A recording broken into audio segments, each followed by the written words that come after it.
दिल्ली शराब नीति पर ईडी की बड़ी कार्रवाई। मनीष सिसोदिया के करीबी अमित अरोड़ा गिरफ्तार। बड़ी रिटेल के मालिक हैं अमित अरोड़ा। सीबीआई ने भले ही पहली चार्जशीट में दिल्ली के डिप्टी सीएम मनीष सिसोदिया का नाम नहीं डाला हो, लेकिन उनकी मुश्किलें कम होने का नाम नहीं ले रही, क्योंकि दिल्ली सरकार की नई आबकारी नीति में कथित घोटाले का मामला थमता नहीं दिख रहा है।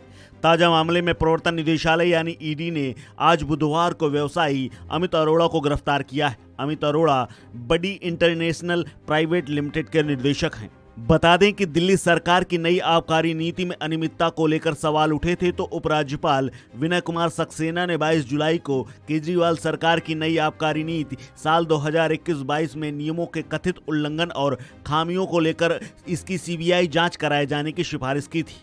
इसी कड़ी में कार्रवाई करते हुए केंद्रीय जांच एजेंसी ईडी ने दिल्ली आबकारी पॉलिसी घोटाले के मामले में अमित अरोड़ा को गिरफ्तार किया है। ये वो शख्स हैं जिसने पूरी पॉलिसी बनाकर मंत्रियों से साठ गांठ कर पैसे लाने का काम किया था।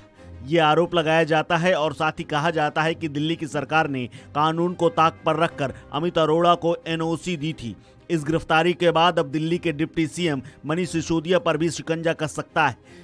अरोड़ा गुरुग्राम स्थित बड़ी इंटरनेशनल प्राइवेट लिमिटेड के निदेशक हैं। इस मामले में ईडी द्वारा ये छठी गिरफ्तारी है। सूत्रों के मुताबिक अरोड़ा को मंगलवार रात ही धन शोधन रोकथाम अधिनियम यानी पीएमएलए की आपराधिक धाराओं के तहत गिरफ्तार किया गया है। अरोड़ा को स्थानीय अदालत में पेश किए जाने की संभावना है, जहां जांच एजेंसी उसकी हिरासत में लिए जाने का अनुरोध करेगी। दिल्ली सरकार की आबकारी नीति घोटाले से जुड़े मामले में तफ्तीश के बाद ये गिरफ्तारी हुई है। ईडी ने इस मामले में ये बड़ी कार्रवाई की है। बताया जा रहा है कि अमित अरोड़ा ही वो शराब कारोबारी हैं जो बीजेपी के स्टिंग ऑपरेशन में भी दिखाई दिया था। सीबीआई ने अमित अरोड़ा से पूछताछ भी की थी। पिछले हफ्ते प्रवर्तन निदेशालय यानी ईडी ने अमित अरोड़ा के ठिकानों पर रेड भी की थी। अमित अरोड़ा केवल बड़ी रिटेल के निदेशक नहीं है, इसके अलावा 13 अन्य कंपनियों के भी डायरेक्टर हैं। इससे पहले वो 37 कंपनियों के निदेशक पद से जुड़े हुए थे। अरोड़ा की इन कंपनियों पर एक्साइज पॉलिसी में बदलाव करवाने में अहम भूमिका का शक है। इन कंपनियों के अकाउंट में होटल और फ्लाइट टिकट बुक किए जाते थे।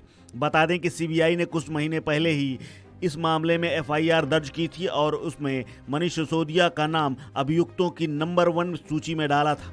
एफआईआर में अमित अरोड़ा, दिनेश अरोड़ा और अर्जुन अरोड़ा को मनीष सिसोदिया का करीबी बताया गया था। सीबीआई ने एफआईआर में आरोप लगाया था कि ये तीनों शराब लाइसेंस धारियों से इकट्ठा किए गए पैसे को मैनेज करने और उसे डाइवर्ट करने का काम किया करते थे। इस खबर में फिलहाल इतना ही। अपडेट्स के लिए बने रहिए वन इंडिया हिंदी के साथ।